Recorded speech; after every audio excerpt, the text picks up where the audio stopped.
Although the origin of Tantra, Mantra, and Yantra date back to the times beyond 7,000 years and even find sample references in the Vedic literature, the awareness about the potential and the benefits of these mystic techniques, which are as such based on scientific principles of sound, vibration, and frequencies, remain obscure to the mainstream of the contemporary world, which consider them as blind faith or superstitious beliefs. Unfortunately, the mainstream of the contemporary world, being unaware of the true potential and benefits of mantra and tantra, consider them as a kind of black magic practiced by some eccentric people with bad motives to harm other people.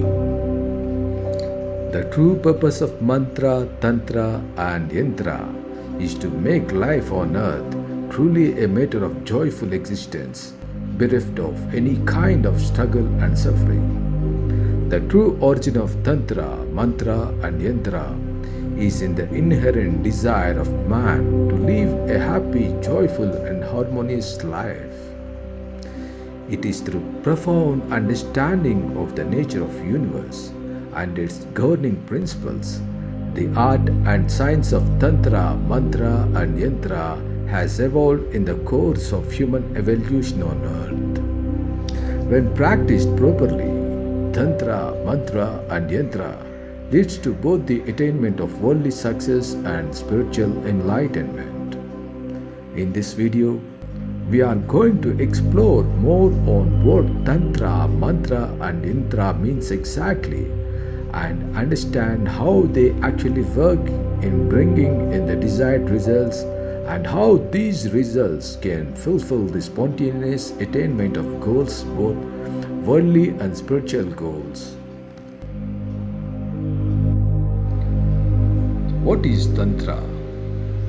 Tantra is a spiritual science which is over 7,000 years old. The word Tan means expansion and Tra means liberation. It means in Tantra you are expanding your consciousness or going through the process of expansion in order to attain liberation.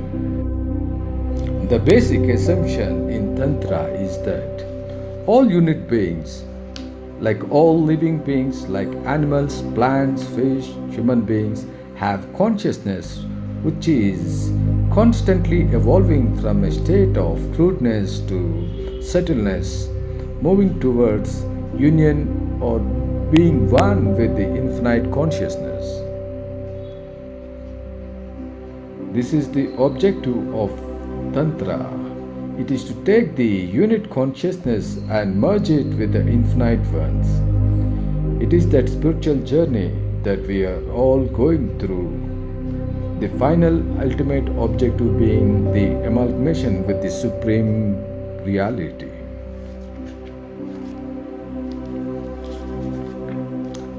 Tantra is the highest form of healing and enlightenment. Healing occurs when body, mind, breath, and consciousness work in harmony. When there is lack of harmony, we fall sick, old, and die. Tantra is comprised of techniques for reconnecting our body, breath, mind, and consciousness, allowing them to work and support each other. Enlightenment occurs when karmic impurities, intellectual confusion, and emotional turmoil block the flow of our inner light. Tantra is comprised of techniques that burns karmic impurities and makes our mind clear, our intellectual sharp, and emotions peaceful. The secret of Tantra lies in its ability to integrate everything. It has the power to integrate good and bad, right and wrong, virtue and sin. A tantric seeks freedom in the world, not from the world. Worldly success and spiritual development go hand in hand. It is a joy driven path. It is a path of active participation in life. It is not a path for those who seek salvation after their death, but a path for those who seek health, wealth, peace, and happiness while living in this world. The range of Tantra is as vast as the life itself. Within Tantra, there are numerous paths, each leading to unique experience. Some are trivial and shallow, while others are profound. Some focus on the worldly possession and power, while others focus on spiritual enlightenment. Some use external rituals, while others focus on awakening their inner Kundalini Shakti and activation of their chakras. The power to be and the power to become, the power to grow and the power to blossom, the power to explore limitless possibilities, and the power to materialize those possibilities constitute the typical hallmark of tantric spirituality. Tantra is compound of two verbs, tan and tra. The verb tan has two sets of meanings. The first is expand, to grow, to expound, to give meaning. Tan also means to weave, to intertwine, to integrate, to connect, to breathe newness into the old, to pull the present out of the past and give it a meaningful future. The second verb in this compound tra means to protect, to free from sorrow, to help one move away from the domain of afflictions. Thus, Tantra refers to the path of health and healing, science and spirituality that holds our full expansion and development as its main objective. It shows us how we can grow and blossom. It shows us how to find purpose in life and how to weave the tapestry of life in the most meaningful manner, how to protect and nurture ourselves and how to protect and nurture others. The principle of integration lies at the core of tantric philosophy and practice. This principle refers to the integration of our worldly endeavors with our spiritual pursuits, the integral of personal empowerment with the empowerment of others and the empowerment of the natural world. Good and evil, sacred and mundane coexist harmoniously in this tantric world of integration. Following the principle of integration, a tantric practitioner attempts to find freedom while living in the world and aspires to experience the fullness of life. To a tantric, life is not a bondage but the gateway to freedom. To be born as a human is an opportunity to experience our oneness with absolute consciousness. Our own inner divinity, God, absolute consciousness, deposited her limitless power of creativity in each of us. Gaining access to the limitless creativity fulfill of purpose of life. And dying without knowing and experiencing that power defeats the purpose of human birth.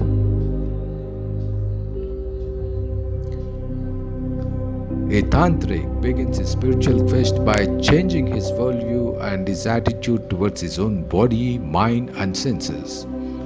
For ages, people have been living with a self-defeating philosophy that condemns the world and thereby promotes the idea of finding freedom from it. According to that philosophy, the body is the focal point of misery. Pleasure is the doorway to hell. Worldly objects are a burden to the soul. In view of Tantra, this philosophy is deeply flawed. According to Tantra, the world is beautiful, life in the world is beautiful. Our inability to see the beauty within and without is bondage, for it forces us to live in this world purposelessly.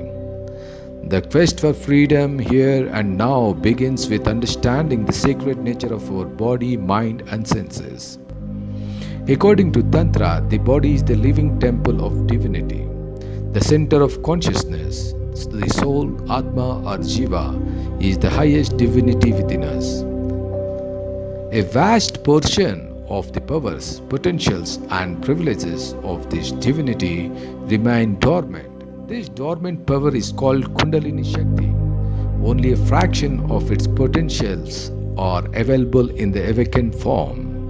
The power and potential of the soul that is awakened and active in us is called prana. Prana, the force that keeps us alive, is the intrinsic and vibrant attitude of this inner divinity. For all practical purposes, this Prana Shakti is the highest God in us. For it is this particular aspect of divine power that helps us gain access to the infinite dormant potential within us. Over millennia, Tantra has discovered countless techniques for entering the inner world and experiencing our oneness with the divinity within. Some of those techniques place greater emphasis on using external tools and means. Others emphasize internal means. Those using external tools are ritualistic and follow a set of rules and laws that ensure the rituals are effective and fruitful.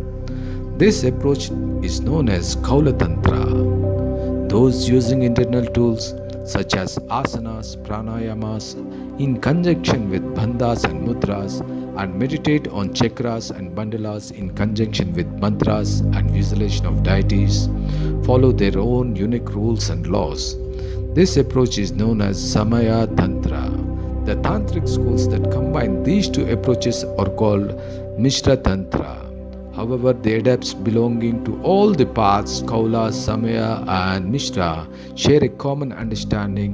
No matter which path you follow or which practice you undertake, you must have a clean, calm, and tranquil mind. A disturbed, distracted, or stupefied mind is not fit to follow any path. Cultivating a clear, calm, and tranquil mind and infusing it with Prana Shakti, the radiant, indomitable life force, is the first and foremost practice in Tantra. Infusing the mind with Prana Shakti is the most crucial of all tantric practices, for it ensures that the mind, which is at once the most important instrument of practice as well as the container of the energy generated by the practice, is charged with vitality, stamina, and willpower. In tantric terminology, first infusing the mind with Prana Shakti and then infusing a practice with this Prana Shakti is known as Prana Dharana. To clarify this, why this infusion of Prana Shakti is so crucial, let us see what happens when a practice non-tantric as well as tantric is undertaken without infusion.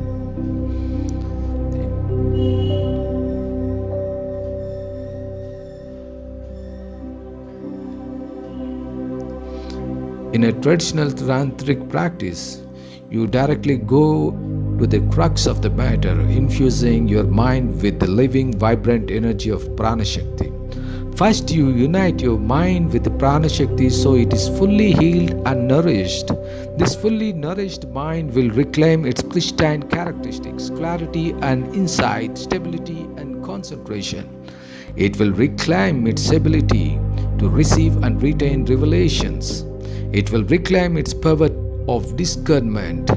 It will learn to travel with the Prana Shakti to wherever concentration, meditation, and samadhi are needed, to yantras and mandalas, to statues of gods and goddesses, and to spiritual religious emblems, and will witness the infusion of the life force into those objects. Thereafter, any form of practice, ritualistic or non-ritualistic, external or internal, will become fruitful. The whole process is called Pranadharana. Pranadharana means to concentrate Prana Shakti, the life force, to make Prana Shakti become concentrated, to intensify the life force until it begins to glow and breathe life into anything falling within its field. The life force is everywhere in the body in diffused form. It is performing its functions in a diffused manner, which is just enough to keep us alive. In order for this life force to perform extraordinary feats, it must be concentrated. Concentration begins by collecting the diffused energy and compressing it in a well-defined space.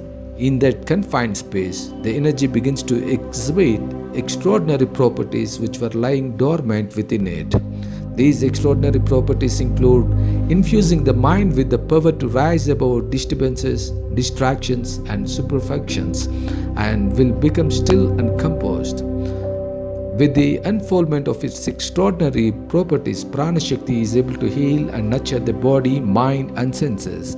It is able to infuse the mind with the power to reach every nook and cranny of the body as well as any destiny in the external world. Once it is concentrated, the Prana Shakti is able to beam its healing and enlightening properties to any point in time and space. Accompanied and assisted by the concentrated pranic force, the mind is able to awaken the dormant energy in any of the chakras in our body, as well as the energy dormant in mantras, yantras, mandalas, herbs, gems, or any object of meditation or ritual worship. The tantric practice of pranadharana is the means of concentrating the prana shakti. Mantra. In Hinduism and Buddhism is a sacred utterance of a syllable, word, or verse that is considered to possess mystical and spiritual efficacy. Various mantras are either spoken aloud or merely sounded internally in one's thoughts, and they are either repeated continuously or sometimes or just sounded once. Most mantras are without any apparent verbal meaning, but they are thought of to have profound underlying significance and are in effect distillations of spiritual wisdom. Thus, repetition of or meditation on a particular mantra can induce a trance-like state in the participant and can lead to a higher level of spiritual awareness. Besides bringing spiritual enlightenment, different kinds of mantras are used to work other psychic and spiritual purposes, such as protecting oneself from evil psychic powers. One of the most powerful and widely used mantras in Hinduism is the sacred syllable Om. The principal mantra in Buddhism is Om Mani Padme Hum. Mantras continue to be an important feature of Hindu religious rites and domestic ceremonies. Initiation into many Hindu sects involves the whispering of a secret mantra into the ears of the initiate by the Guru. Indeed, mantras are thought to be truly efficacious only when they are received verbally from one's Guru or the spiritual preceptor.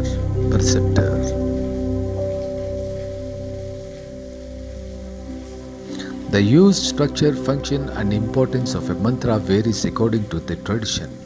However, each mantra is believed to have a distinct meaning, unique vibrational frequency, and distinctive healing effect.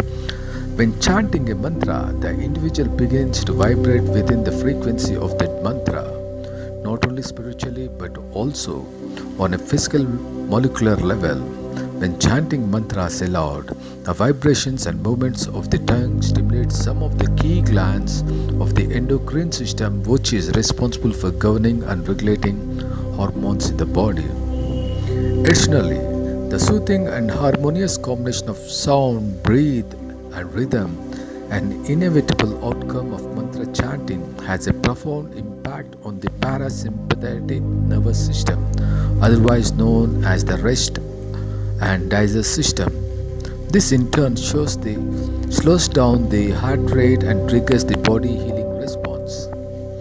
By focusing on the repetition of a specific set of words or sounds, mantra chanting can also act as an object of concentration, helping to bring the mind into the present moment.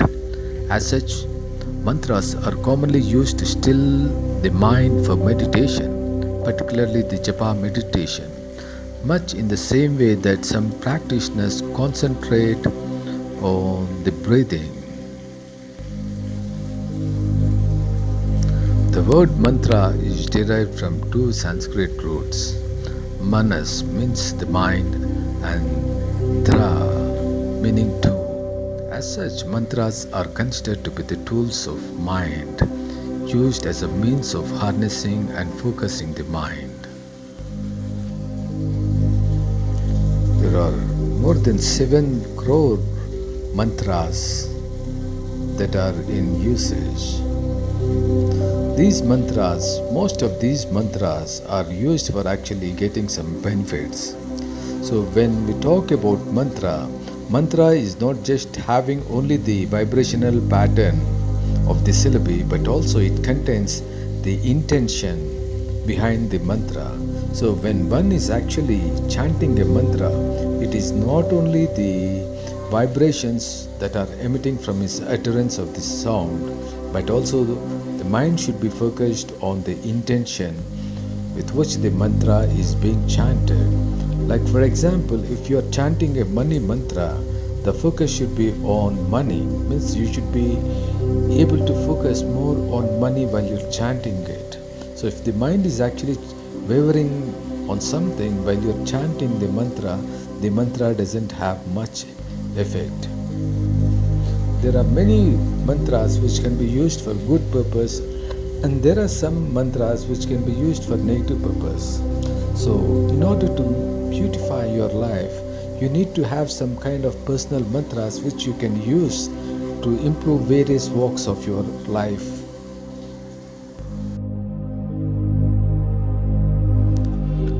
Yantras are literally the physical form representations of the mantra, which are vocal and non-physical. When a mantra is recited in a proper form, it creates changes in the energy field, resulting in the formation of certain geometrical patterns in the energy field. These geometric forms are what are known as the yantras, which are more than the physical representation of the non-physical mantras. The effects of using the yantras are same as the recitation of the mantras. The energy vibrations that are created by the chanting of the mantra can be replicated by replacing the mantra with the corresponding yantra and concentrating on it. By focusing and meditating on yantras, one can expect to gain all the benefits that accrue from chanting of mantras. Tantra involves elaborate usage of mantras and yantras for deriving various results pertaining to the achievement of goals both materialistic and spiritual.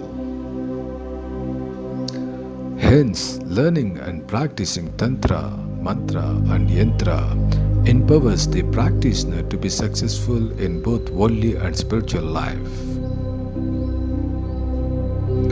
If you wish to learn and practice the art and science of Tantra, Mantra and Yantra, please attend our online workshop on Tantra, Mantra and Yantra. For more details, please visit our website www.kriyashakti.com. Thank you for watching our video.